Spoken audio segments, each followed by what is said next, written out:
You raped me, don't talk to me. He just laughed at me. She walked in and I'm touching me and then told her to get out, so she did leave. I didn't think I was ever going to be seen again. I was absolutely terrified. Girls were groomed, trafficked, abused, raped, and some were passed around to be sexually assaulted again and again. Now, finally, 7 years later and after 11 months of court cases, this gang of 20 men are in prison for what they did. The last 4 of them sentenced today. Mohammed Akram, 17 years for the trafficking and rape of 2 girls. Niaz Ahmed, 5 years for inciting a child to commit a sexual offence and sexual assault. Mohammed Imran Ibra, 3 years for trafficking and actual bodily harm. And Asif Bashir, 11 years for rape and attempted rape. Many of the details of what these men did to their victims are so disturbing, we simply can't report them. In summing up today, the judge said it's likely that these girls will never recover from the abuse they have suffered. The way you treated them defies understanding, and yet, he went on to say, none of you have expressed any remorse for what you did. Between 2004 and 2011, this gang of 20 roamed Huddersfield searching for vulnerable girls, children, some as young as 11, to befriend, then ply with drink, drugs, and eventually abuse. Girls like Lucy. It's not her real name. She was first approached at 13, and at 15, this happened. Some of them had touched you and stuff like that, but it was the night that it actually happened, the night I got raped. I couldn't remember because I was sober when I went there. The girl took me there, who introduced me to him, and left me at the house, and I took one drink and I couldn't remember now else. But they all had videos and they had all sorts of me. But the only reason I knew was because the next day I woke up with no clothes on in the guy's bed in his house. How did that feel? That must have been terrifying. I just acted normal because I didn't want him to think she's going to go to the police or she's going to go tell someone. So I just got home, asked for my clothes, walked out and just cried really. Got home, bathed myself in bleach. Just felt dirty really. Just absolutely dirty. I got locked in a car once. Basically, like, he locked me in the car and was asking me to do stuff. I didn't think I was ever going to be seen again. I was absolutely terrified. Lucy's ordeal that night wasn't unique. The moors overlooking Huddersfield became a dumping ground for girls who dared to answer back. Throughout the 3 trials of these 20 men, girls told repeatedly of being beaten and left here in the dead of night, alone, cold, and terrified. Kate, again not her real name, only found out what happened to her in court from the evidence of another girl, because she was unconscious when it happened. It's marked her entire life since. Made a lot of sense because then like relationships I'd have to hang around with all them lot, they've just like been abusive and stuff like that as well. Relationships afterwards have been abusive. Has the relationships you've had afterwards been affected by the relationships by what happened to you? Yeah, because I was in a few domestic violence relationships as well, and I just thought it was normal. There is an uncomfortable question surrounding this case, the question of race. The majority of these men are British Pakistanis. The Pakistani community here say they're disgusted by what these men did.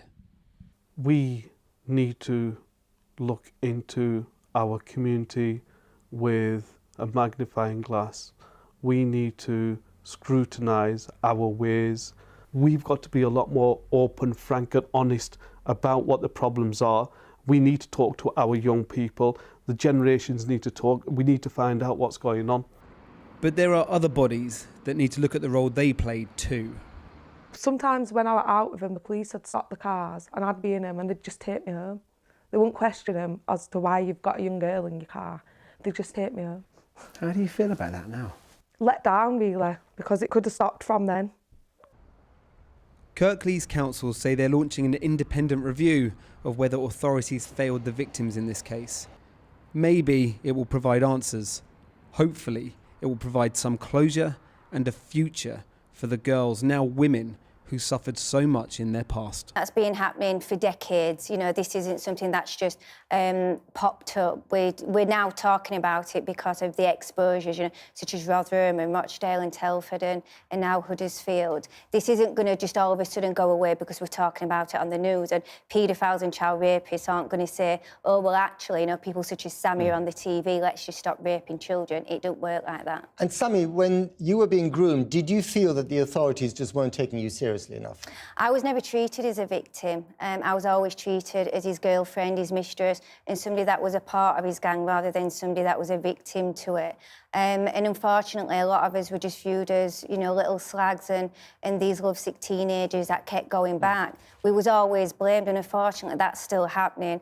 I mean, when she says that this is still going on, you know, in large proportions, do you agree with that? It's as real now as it ever has been, and I think, as Sammy just said a moment ago, firstly, it has to be said that people like Sammy are extraordinarily brave, and it's victims and survivors that know more about this than us or any other practitioner or professional.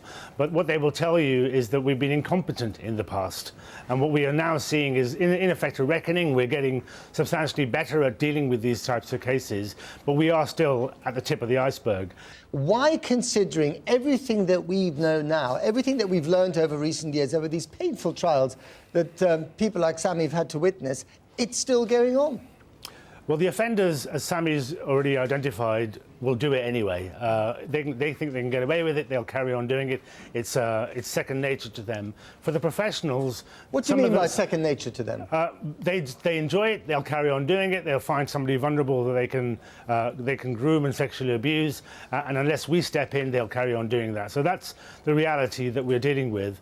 But when it comes to what the professionals are doing, some of it is resources. You know, there's been a substantial reduction in the children's services and policing, etc., etc.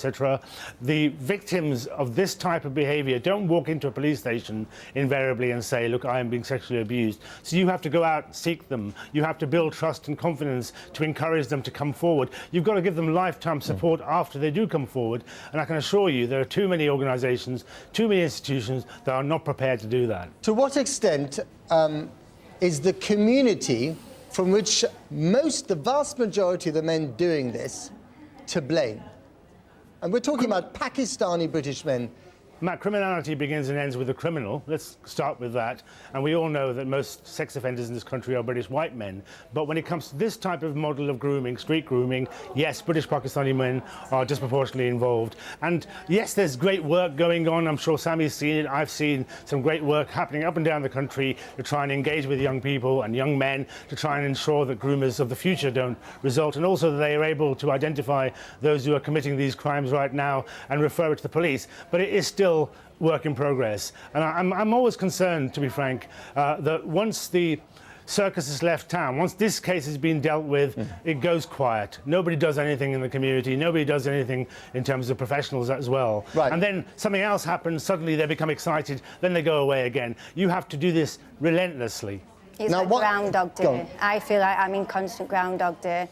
So we'll hear something on the news, we'll all make a big buzz about it, and then it all goes away, and a few months later we'll keep doing it. One of the causes of why this was allowed to flourish in the past was the sensitivities given the ethnic identities of many of the perpetrators. Yeah. Is that still the case?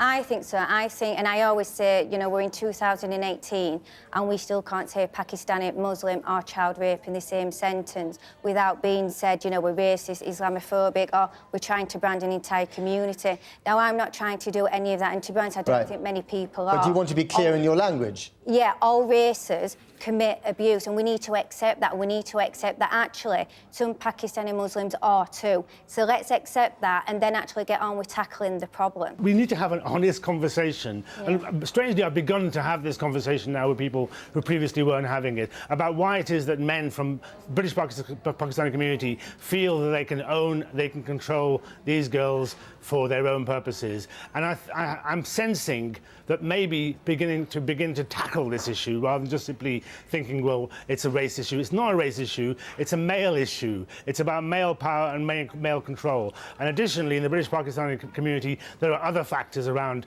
no relationship education, around loose networks, around the nighttime economy, etc., etc. But unless we have an honest conversation about it, it'll carry on happening. Is there a danger that if we're not absolutely clear what we're talking about here, if we're not honest with each other, that this debate can be hijacked, especially by the extreme right?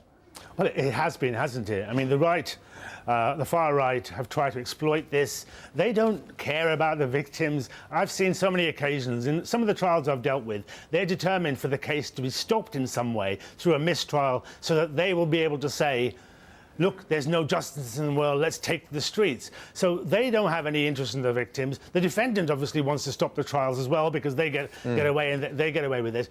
We, bigots, as you know, Matt, don't need an excuse to hate us. So why do we give them an excuse to hate us? This is an issue the communities themselves should own and should deal with.